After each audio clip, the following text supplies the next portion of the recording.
Mummy जी, मैं अपने मायके जा रही हूँ। इसमें मेरे गहने जेवरात तो चुरा के नहीं भर लिए हैं अपने मायके में देने के लिए। मम्मी जी, आप क्या बोल रही हैं? मैं भला आपके साड़ी और गहने अपने मायके लेके क्यों जाऊंगी? खैर वो तो मैं तुम्हें ऐसे ही बोल रही थी बहू। वो सब छोड़ो। इसमें कुछ बर्तन है और बेडशीट और कुछ साड़ियाँ हैं। ये अपने मायके तुम साथ लेके जाओ। पर क्यों माँ जी? बहू रहने दो। मैं कुछ ना ही बोलूँ तो ज्यादा अच्छा है। मम्मी जी, आप क्या कह रही हैं? पर तुम कहती हो तो बोल ही देती हूँ।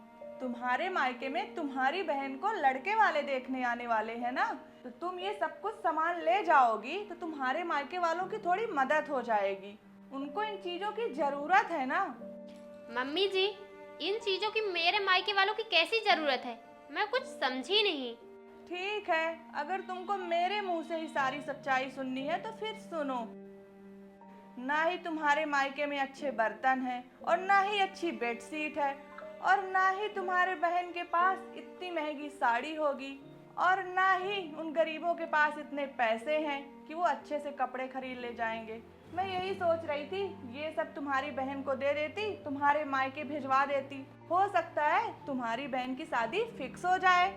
प्रीति, तुम्हें तो याद ना होगा लेकिन मुझे याद है, जब तुम्हारी शादी हुई थी ना तो हम तुम्हारे घर गए थे।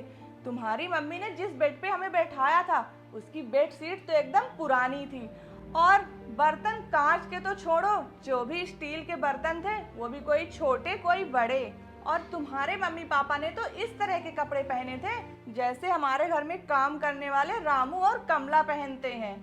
माँ जी, और रिश्तेदारों के सामने हमारी इतनी बेइज्जती हुई थी।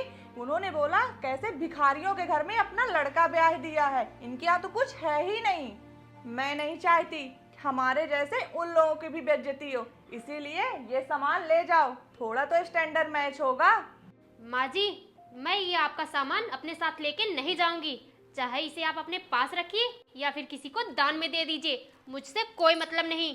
माँ जी, मेरे मायके वालों की इसकी कोई जरूरत नहीं है। भगवान का दिया हुआ सब कुछ है उनके पास, और जितना भी है ना उतने में वो बहुत खुश हैं। अरे बहू, तेरे मायके वाले इसलिए खुश हैं क्योंकि ये सब खरीदने की उनकी कोई औकात ही नहीं है और रोने से तो कुछ मिल नहीं जाता है, इसलिए वो खुशी होने का दिखावा करते हैं। मम्मी जी, मेरे माँ बाप सादा जीवन जीना पसंद करते हैं। उनको दिखावा करने का कोई शौक नहीं है।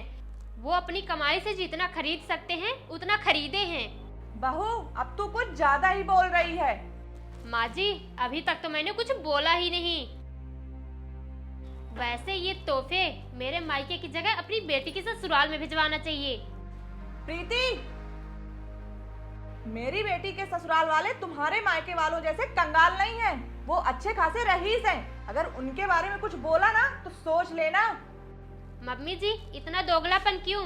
बहू के मायके वालों की इतनी बुराई और बेटी के ससुराल वालों की इतनी ज्यादा तारीफ।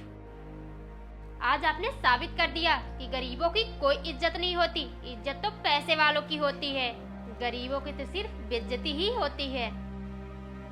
मम्मी जी, वैसे उन्हीं कंगालों के घर में आप अपने बेटे के लिए मेरा हाथ मांगने आई थी।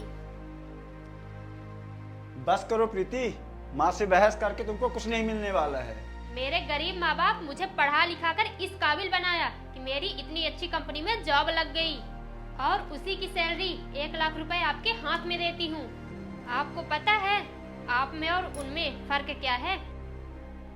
उन्होंने आज तक अपनी बेटी के कमाई का 1 रुपया तक नहीं लिया, तो आपके ये महंगे तोहफे कैसे लेंगे? उनके पास इतना तो है कि उनके घर से कोई भूखा नहीं जाता। बहू, तुझे शर्म नहीं आती है अपनी सासू माँ से ऐसे जवान लड़ाते हुए? और तू कैसा बेटा है, खड़े होके अपनी बीवी से मुझे सुनवा रहा है? बस करो माँ, तुम्हें कोई हक नहीं है प्रीति के माँ बाप को इस तरह की बात कहने की। माँ, पिताजी बहुत स्वाभिमानी हैं, तुम उनका अपमान करके प्रीति का अपमान कर रही हो। आजकल तो सच बोलना भी गुनाह हो गया है, भलाई का तो जमाना ही नहीं है। माँ, ऐसा ना हो कि तुम्हारे ऐसे बर्ताव के कारण तुम अपने बेटे और बहू दोनों से दूर हो जाओ। माँ जी, आपको मेरे मायके वालों की भलाई के बारे में सोचने की जरूरत नहीं है, आप अपने बारे में सोचिए। माँ जी, मैं अपने स्वाभिमानी पिता की स्वाभिमानी बेटी हूँ। मैं कभी उनके स्वाभिमान पर आंच नहीं आने दूंगी।